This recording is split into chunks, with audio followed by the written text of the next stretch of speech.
And look, this is a high-tech entrepreneurship, so it's a risky business, and we understand that there's going to be some failure. But I think a lot of the companies that are on this chart and across the whole industry fail for really bad reasons. And we can do something about that. I'll get to that in a moment. But fundamentally, the lean startup is a vision for how our industry could be different.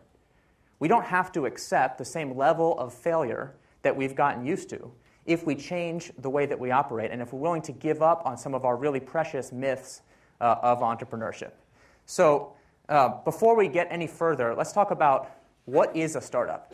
Because one of the myths we're going to have to let go is what I call the startup dollhouse fallacy, that a startup is just a shrunken down big company. And it'd be nice if that was true, but it's not. That gives rise to thinking like, for example, big companies have departments, startups are companies, therefore startups should have departments, which is wrong. And we'll talk about why it's wrong in a minute. But I want to really emphasize this point, that startups are not like other kinds of undertakings that you may have heard about, read about, experienced.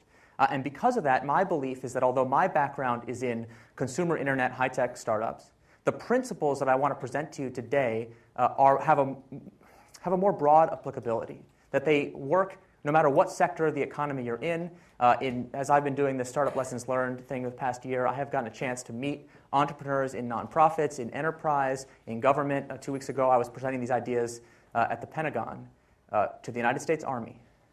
And I wasn't sure whether they would really get that there's an opportunity for them to behave like startups, but they got it right away. Actually, I'm sad to say a lot faster than a lot of supposedly savvy tech entrepreneurs. So the thing about startups is that they are human institutions designed to create something new under conditions of extreme uncertainty. And it's that uncertainty that really makes it difficult to transplant practices from other contexts into the startup domain. That's why we usually go wrong with a lot of these myths.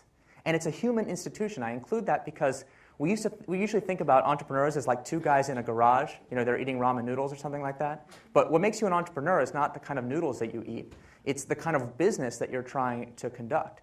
And so because our goal as entrepreneurs is to create a company, an institution that will outlive us, fundamentally entrepreneurship is a management science, which I think is counterintuitive to that kind of heroic mythology we have about entrepreneurs.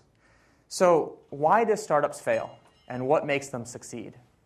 If you look at the real stories of entrepreneurs, as I know a number of you will get to do in this class, you'll discover a really interesting pattern. It's not that successful startup founders have better ideas than unsuccessful startup founders. Actually, and I say this as a startup founder myself, most founders have horrifically bad ideas at the start. What differentiates the successful startups from the unsuccessful startups is something we call the pivot. The idea is that as we test those ideas against reality, we discover a surprising truth, that within every bad idea is a kernel of a good idea waiting to come out. And so if you look at the stories of startups, right, they began as doing cyber cash for PDAs, and then they became the online payment provider for eBay. What? Right, they started out building basic interpreters, and then they had the world's largest operating system monopoly. And I know it's fashionable, and there's PR reasons to go back and say they knew all along that when they made that first basic interpreter, that was just step one, obviously, towards operating system world domination.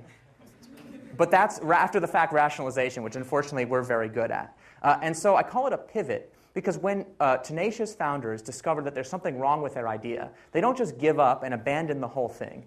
Instead, they keep one foot firmly rooted in what they learned with the previous idea and move the other foot into the new direction. So it's not a complete change, it's simply changing direction, this kind of zigzag pattern that is what the paths of all successful startups look like. And the premise of the lean startup is actually simple.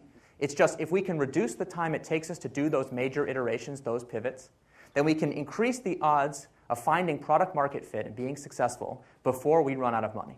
Does that make